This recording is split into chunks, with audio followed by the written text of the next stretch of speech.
Buenos días, bienvenidos al webinar de manufactura aditiva. Mi nombre es Eduardo Villa.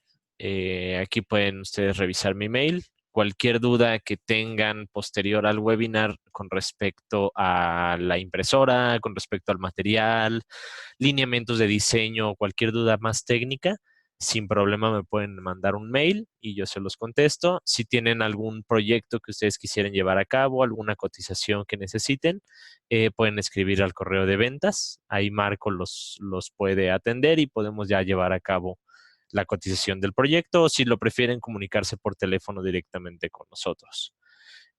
Antes de empezar con el webinar, nada más, si ustedes checan en la parte inferior de la pantalla, donde sea que estén viendo mi pantalla, pueden abrir el chat.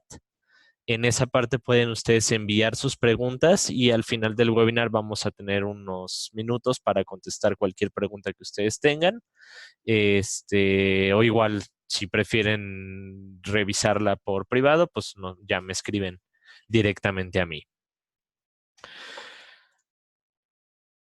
Entonces, ¿qué es lo que vamos a ver hoy? Vamos a empezar con qué es la manufactura aditiva, una revisión rápida acerca de qué es esto que se llama la impresión 3D hoy en día, cuáles son las tecnologías. Vamos a, obviamente, adentrarnos más en lo que es la MJF, que es la tecnología de HP, las desventajas y ventajas que tiene como proceso de producción, lineamientos de diseño muy rápidamente, estructuras látices, el flujo de trabajo que manejamos, un caso de estudio y al final el tiempo de preguntas para contestar cualquier duda que ustedes tengan. Entonces, ¿qué es la manufactura aditiva? Cuando nosotros hablamos de manufactura, tenemos tres tipos de manufactura. Tenemos la manufactura formativa, donde hay un molde al cual inyectamos o vaciamos material y toma la forma de este molde y al final ya tenemos nuestra pieza. Tenemos la manufactura subtractiva, que es donde tenemos bloques de material o barras y vamos desbastando el material para de nuevo al final tener esta pieza. Y la manufactura aditiva, que la característica que tienen todas las manufacturas aditivas es ir un proceso capa por capa construyendo el objeto que sea que querramos hacer. Obviamente cada una de estas tecnologías tiene sus pros y sus contras. En cuanto a costo, hablando exclusivamente de costos, la manufactura aditiva tiene la característica que sus costos son casi lineales. Esto quiere decir que hacer una pieza o hacer 10,000 piezas nos puede costar en el costo por pieza muy similar, cuando la manufactura formativa y la subtractiva pues tienen un costo de inversión inicial que se tiene que ir amortizando dependiendo el número de piezas que se vayan haciendo. Esto obviamente nos da un nicho de producción que la manufactura formativa y la subtractiva difícilmente pueden atacar. Y esto es hablando únicamente de costos, independientemente de toda la complejidad extra que nos permite la manufactura aditiva o la cuestión de la personalización, que pues esas son otras ventajas que representa la manufactura aditiva. Hablando de las tecnologías que tenemos, lo que conoce como impresión 3D o manufactura aditiva, en verdad tiene 7 tecnologías principales. Aquí tenemos un diagrama que nos representa cómo están agrupadas. Se agrupan generalmente en fotopolimerización, extrusión de material, material jetting, binder jetting, powder bed fusion, direct energy deposition y sheet lamination. Las tecnologías de metal, que son principalmente Direct Energy Deposition, son tecnologías pues, que todavía no manejamos aquí en Boja 3D. Para verlo un poco de manera más sencilla, aquí hemos quitado la de laminación de hojas, que es una tecnología que apenas está desarrollándose, y lo hemos reducido a estas 6. En extrusión de material tenemos la FDM, que es la tecnología más común dentro de la impresión 3D. En esta lo que tenemos es un extrusor, un material generalmente en carrete, que pasa por un extrusor que está a cierta temperatura y este extrusor va, digamos, dibujando la pieza que nosotros queremos hacer.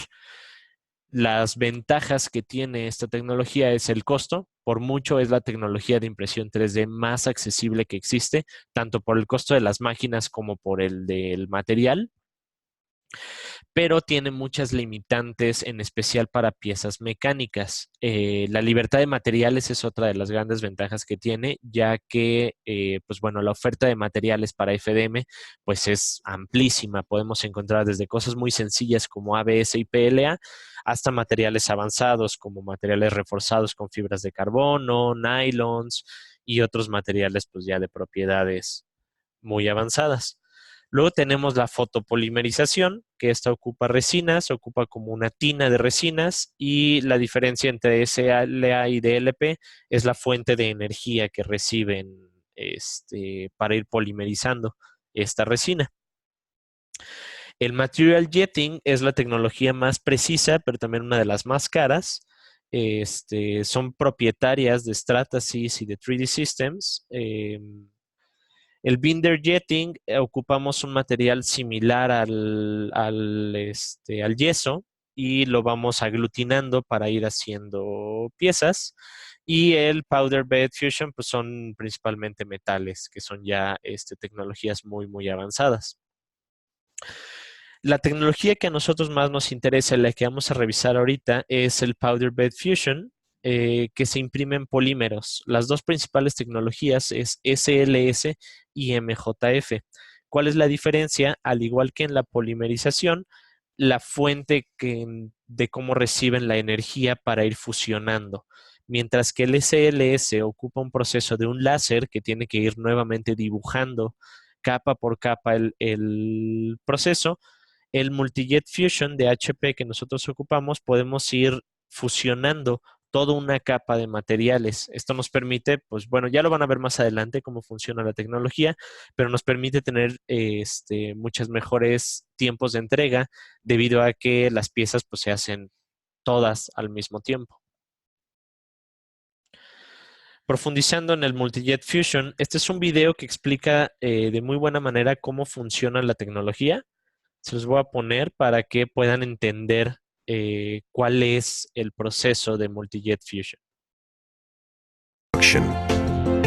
The process begins by applying a layer of material in a work area.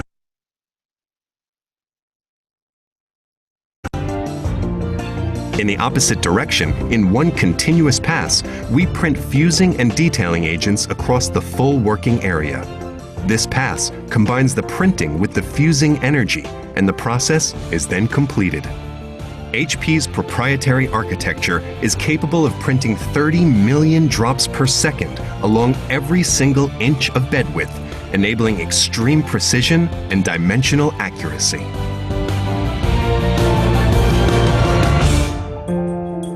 To produce truly functional parts, it's important to ensure that the material has been properly fused and that part edges are smooth and well-defined. To achieve part quality at speed, HP invented a multi-agent printing process. In this process, a fusing agent is applied on a material layer where the particles are meant to fuse together. A detailing agent is applied to modify fusing and create fine detail and smooth surfaces. The area is exposed to energy, and reactions between the agents and the material cause the material to selectively fuse together to form the part. The fusing process requires accurate temperature control across the entire material layer. HP Multijet Fusion's closed-loop thermal control system does this by measuring temperatures at hundreds of points on the material bed. This information then determines which areas receive more energy to raise the temperature and which areas are cooled, allowing for control of thermal bleed and layer-to-layer fusing and cooling. The result is full control over mechanical properties, dimensional accuracy, and repeatability. The process is then repeated until a complete quality, truly functional part has been formed.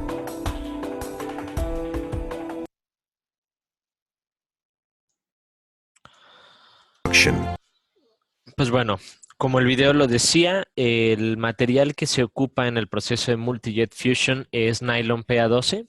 En este momento hay 3 materiales disponibles, que es nylon PA12, el mismo nylon PA12 pero con refuerzo de glass beads, de vidrio, y nylon PA11, que pues bueno, las características varían, las características mecánicas entre ellos son distintas y necesitan las hojas de especificaciones, con gusto se las podemos proporcionar. ¿Cuáles son las características que tiene estas piezas impresas en Multijet Fusion? Es que son estructuras complejas. Debido a que tenemos toda la cama de polvo, esta es una característica de Multijet Fusion y de SLS, no necesitamos soporte. Aquellos que ya tengan un poco de conocimiento acerca de la impresión 3D saben que en la mayoría de las tecnologías tenemos que poner material de soporte, ya que pues, lo que vamos poniendo capa por capa no puede ir en aire. En este caso, el material de soporte es el polvo no fusionado. Por lo tanto, al final tenemos una pieza que virtualmente no necesita soportes. Tenemos buenas propiedades mecánicas. Estas son piezas que son aptas como piezas de uso final. A final de cuentas, si tú esto lo metes a una máquina y sustituyes a una pieza de inyección de plástico, puedes esperar un rendimiento similar al de la pieza inyectada sin ningún problema. Tiene este acabado como arenoso que se ve en la pieza de aquí, que pues es natural por el proceso, como viene de polvo. Y una característica muy interesante es que puedes tener estructuras internas o piezas ya preensambladas. Cuando estamos hablando, por ejemplo, de inyección de plástico, pues siempre tenemos esta cuestión de los ángulos negativos, de los ángulos de desmolde y todo eso, ¿no? Entonces, en la impresión 3D con Multijet Fusion no nos interesa, no nos afecta más bien esa parte de geometrías imposibles para otros métodos de fabricación. Ahora, como método de producción, ¿cuáles son las ventajas? La principal ventaja es la libertad de diseño. Como ya dije, no tenemos problemas de ángulos negativos, de soporte, de ángulos de desmolde, mientras quepa en el área de impresión, que ya se les voy a decir más adelante de qué tamaño es, se puede hacer. Los lineamientos de diseño son similares a inyección de plástico, mientras tengamos espesores de paredes constante, costillas de refuerzo, cosas que pues ya se ocupan en inyección de plástico, la pieza pues va a salir bien en Multijet Fusion. Tenemos partes funcionales. Esta es una de las cuestiones con las otras tecnologías de impresión que hay veces que no se consigue al 100%. Por ejemplo, si imprimimos una pieza en FDM, vamos a tener siempre este problema de que en el eje Z, o sea, hacia arriba, la pieza se puede romper si tiene un esfuerzo demasiado.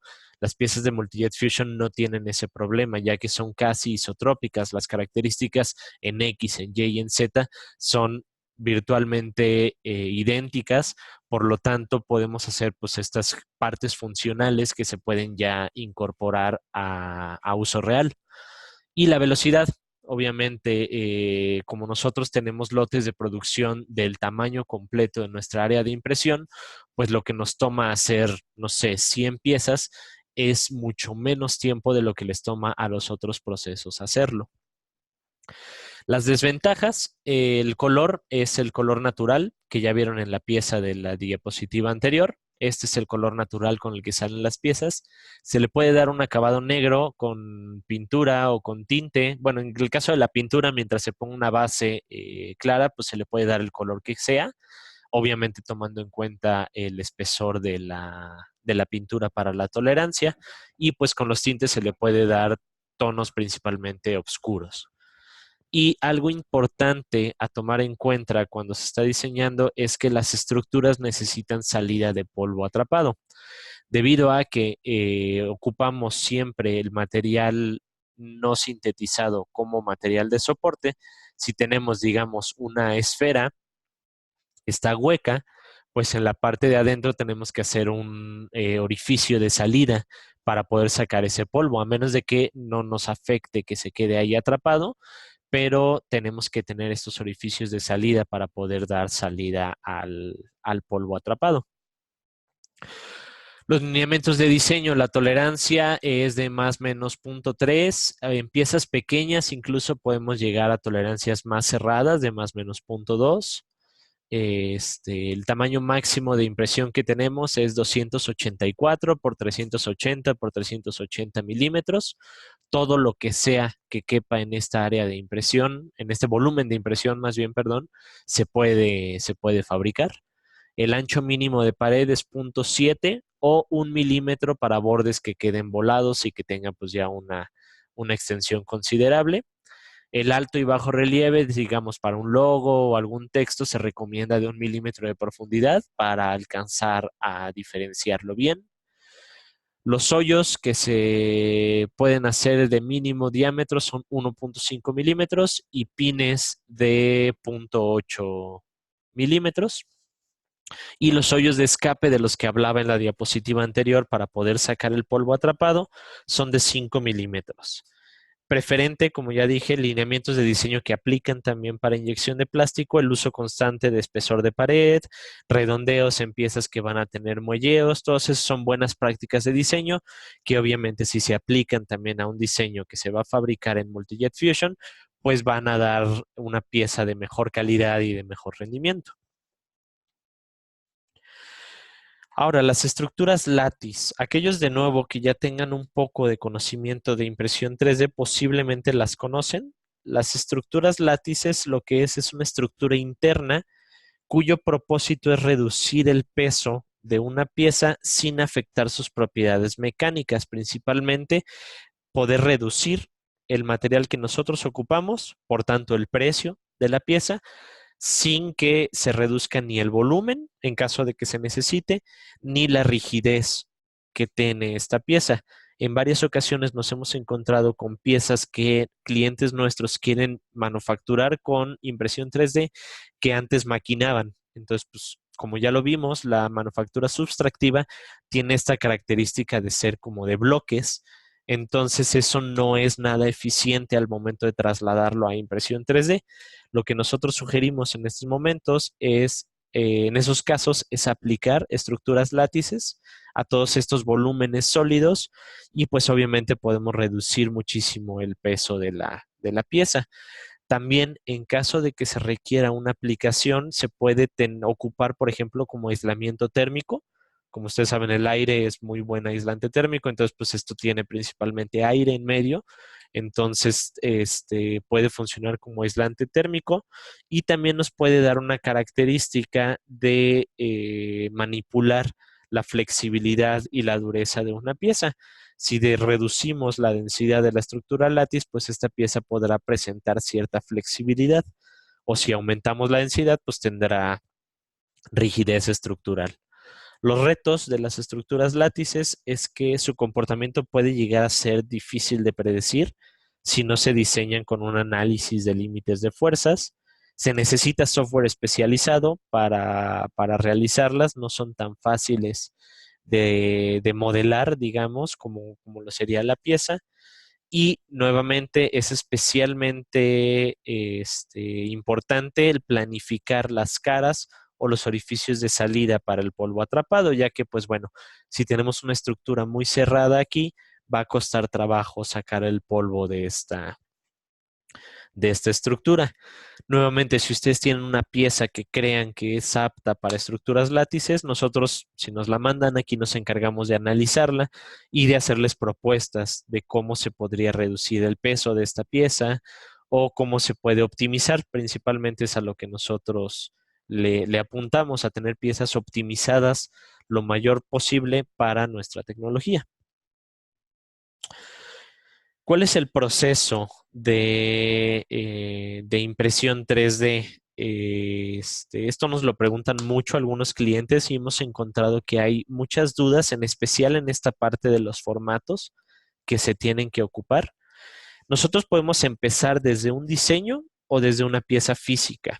Cualquiera de las dos se pueden hacer. En el caso de una pieza física, supongamos que tienes alguna pieza de una máquina que se rompió y que la quieres replicar antes de que te llegue el repuesto de donde sea que la fabriquen, o el diseño si estás tú haciendo un nuevo diseño que quieres desarrollar. Lo que se pasa a hacer es el diseño CAD. Nosotros ocupamos SolidWorks aquí, pero pues cualquier Parasolid, cualquier archivo en formato Parasolid, IGES, STEP, CATIA, pues cualquiera de estos programas CAD funcionan. ¿Cuál es la diferencia entre un formato CAD y una malla? Principalmente lo editable que es. En el formato CAD nosotros nos podemos meter, en SolidWorks podemos regresar en el árbol de operaciones y mover una medida que querramos editar, cuando en las mallas no lo podemos hacer. Las mallas lo que es una representación en polígonos de un volumen que antes teníamos en un software CAD. ¿Cuál es la diferencia entre la malla y el CAD? La malla sí es editable, pero no al nivel de un modelo CAD.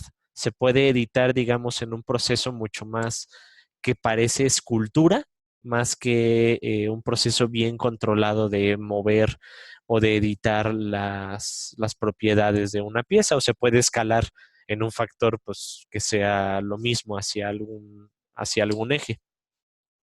La resolución ya está definida en una malla. Una malla tiene cierta resolución que nosotros no podemos editar. Si ustedes nos envían una malla que está en una resolución muy baja, pues es probable incluso que se vea facetado o que tenga diferencias geométricas el archivo con el CAD que ustedes habían hecho.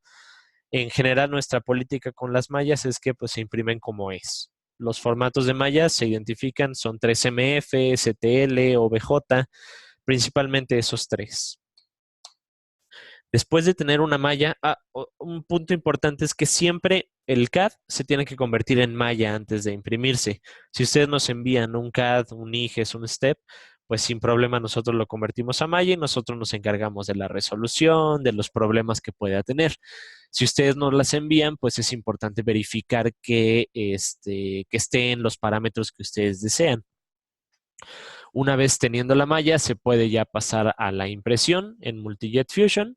Se consigue una pieza natural, que es en este mismo color gris que ya les había enseñado. Desde este momento ya es una pieza funcional, pero se le puede todavía aplicar un postproceso, principalmente dirigido al acabado que se le quiera dar. La pieza antes de quedar natural se le hace un samblasteo. Entonces, pues eso también, si ustedes tienen algún requerimiento especial, se puede modificar el tiempo que pasa en samblasteo para tener una pieza más lisa o los colores ya dentro del postproceso. Y ahora, ¿qué pasa si tenemos una pieza física que queremos hacer una réplica exacta? Lo que se puede hacer es un escaneo. Los escaneos siempre nos van a dar un archivo de malla. Si lo único que se quiere es replicar esta pieza, desde esta malla ya podemos nosotros pasar directo a la impresión. Pero ¿qué pasa si esa pieza física que escaneamos todavía se le tiene que hacer alguna modificación? Se hace un proceso de ingeniería inversa. Dependiendo la complejidad del objeto, nosotros podemos hacer aquí ya un escaneo. Tenemos un escáner aquí en Boja 3D que nos puede ayudar a replicar algunas piezas y en caso de que se necesite ingeniería inversa, pues tenemos partners que nos pueden ayudar a realizar este proceso de ingeniería inversa en caso de que el proyecto que ustedes tengan lo requiera.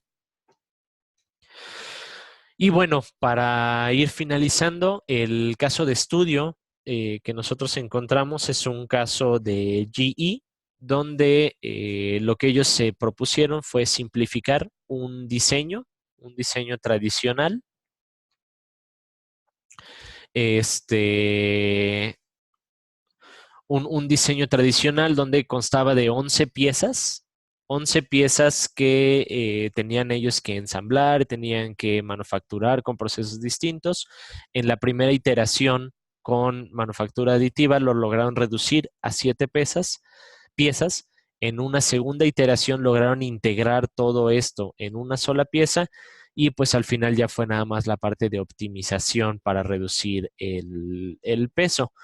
Como pueden ver, es un caso como este es especialmente útil en una tecnología como Multijet Fusion por las geometrías que estamos ocupando. Estas geometrías serían muy difíciles de producir para otros métodos, incluso de manufactura aditiva, por lo cual, pues bueno, cuando se tienen estas geometrías complejas ya se empieza a ver el verdadero valor de la impresión 3D y en especial de los procesos como Multi-Jet Fusion.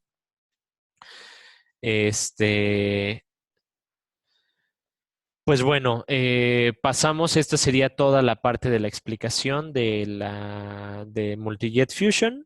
Si quieren pasamos a la parte de preguntas. Como les digo, en la parte inferior pueden ustedes encontrar el chat y ahí van a enviar las preguntas. Nos quedan 8 minutos, entonces vamos a contestar las preguntas que puedan. Las que no, se las contestamos por mail. Me llega aquí una pregunta que dice, para piezas más grandes, ¿cómo las unimos? Nosotros estamos ya haciendo pruebas de adhesivos. El material es poroso, por lo tanto necesitamos un pegamento que no se absorba tanto, pero que sí genere cierto volumen para poder pegar las piezas. Nosotros lo principal que sugerimos y que hemos hecho aquí es diseñar ensambles mecánicos, diseñar ensambles donde pues por medio de tornillos o de grapas dentro del mismo material se haga esta unión. El material, como les digo, tiene propiedades mecánicas muy aptas para hacer diseños de grapas, hacer diseños de piezas que se unan. Por lo tanto, esa es la principal sugerencia, pero fuera de eso, estamos haciendo pruebas. Si ustedes tienen algún caso especial, pues igual nos pueden escribir y ya lo revisamos con nuestros proveedores con los que estamos revisando eso. No sé, ¿hay alguna otra pregunta?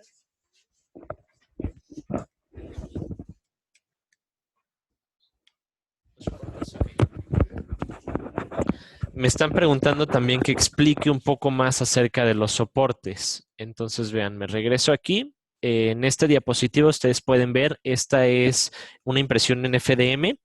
La impresión en FDM, lo que pasa, y lo que pasa también con el resto de las tecnologías, es que van poniendo el material, capa por capa, como todas las manufacturas aditivas. Pero, como en este punto tienen que poner material en un espacio donde no hay material abajo, se tiene que poner una estructura de soporte en ocasiones. En este caso está en el límite, que son 45 grados, lo recomendado para FDM. Si esta curva fuera un poco más tendida, aquí se necesitaría un material de soporte.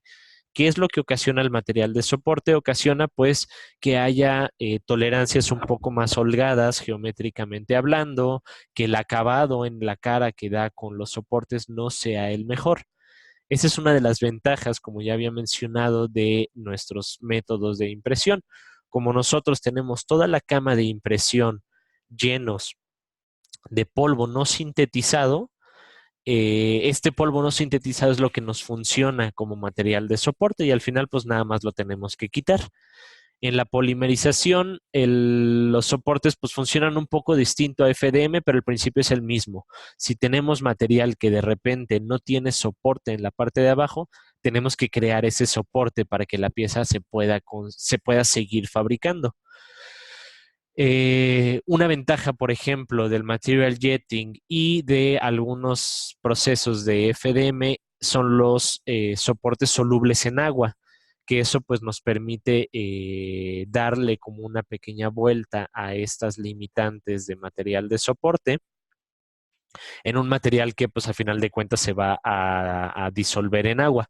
Obviamente esto también pues sigue teniendo cierto impacto en la calidad de estas caras, pero pues se ve minimizado con respecto a si fuera un soporte, digamos, del mismo material que la pieza que estamos intentando fabricar.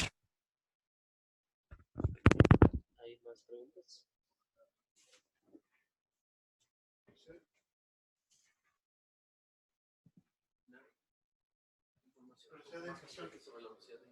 ¿La velocidad? Ok. Me preguntan también sobre la velocidad de impresión. Nosotros aquí para las piezas, el único factor, sí, el único factor que nos afecta en la velocidad de impresión es la altura de la pieza. Como ya les dije, como nosotros hacemos toda una pasada al mismo tiempo, la altura de la pieza es el único factor que nos afecta en el tiempo. Entonces, digamos, si quisiéramos hacer uno de estos engranes, nos daría lo mismo que hacer, pues, no sé, 40 o los que sea que cupieran en una capa. El tiempo de impresión para un lote completo también depende principalmente de la densidad de las piezas, porque supongamos que el lote de impresión se tarda 8 horas en imprimir, nosotros tenemos que dejarlo enfriar mínimo el doble del tiempo de impresión para poder asegurar que las piezas no se hayan deformado.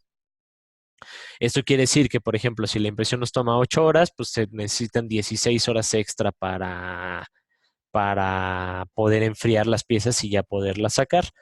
Las impresiones más grandes, digamos ya un lote completamente lleno de piezas muy sólidas, pues hemos visto que se tardan no más de unas 16, 18 horas con su tiempo obviamente extra de enfriamiento. Es raro que se tarde tanto una pieza. En general, lo que nosotros manejamos aquí son de 3 a 4 días hábiles para tiempos de entrega para las piezas, pero pues como les digo, eso sí ya es muy, muy dependiente de cada pieza. Tenemos también la posibilidad de enfriar rápidamente las piezas. Sin embargo, eso pues puede afectar la integridad de las piezas. Por lo tanto, pues intentamos alejarnos lo más posible del enfriamiento rápido para asegurar la calidad de las piezas.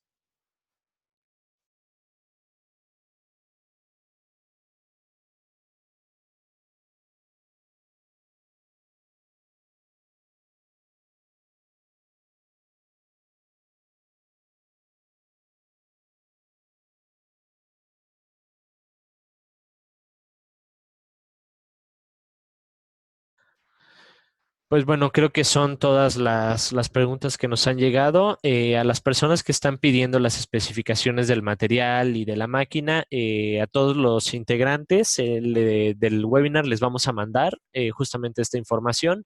Les vamos a mandar, si gustan, las hojas de especificaciones de los materiales, la especificación de la impresión y un link para que puedan volver a ver el webinar en caso de que tengan alguna duda de algún tema que se trató aquí. Bueno, una última pregunta acerca de si ofrecemos servicio de pintura. Sí, las piezas, en caso de que su proyecto lo requiera, nosotros podemos ver toda esta parte del postproceso. Todo lo que ustedes ven aquí en esta gráfica del proceso, digamos, de impresión 3D, nosotros nos podemos hacer cargo, o si ustedes se quieren hacer cargo de algo, pues nosotros nos adaptamos perfectamente a lo que ustedes sea que necesiten. En caso de que tengan incluso algún requerimiento especial, pues nosotros investigamos con quién se puede hacer. Ok, me llega otra pregunta acerca de los infill, si se parecen a la tecnología de FDM. Sí, los que ya hayan manejado FDM saben cómo son, se manejan, pero nosotros los podemos modificar a lo que sea que se requiera y que nos dé mejores propiedades para la pieza. Pues bueno, se nos ha terminado el tiempo. Les enviamos esa información.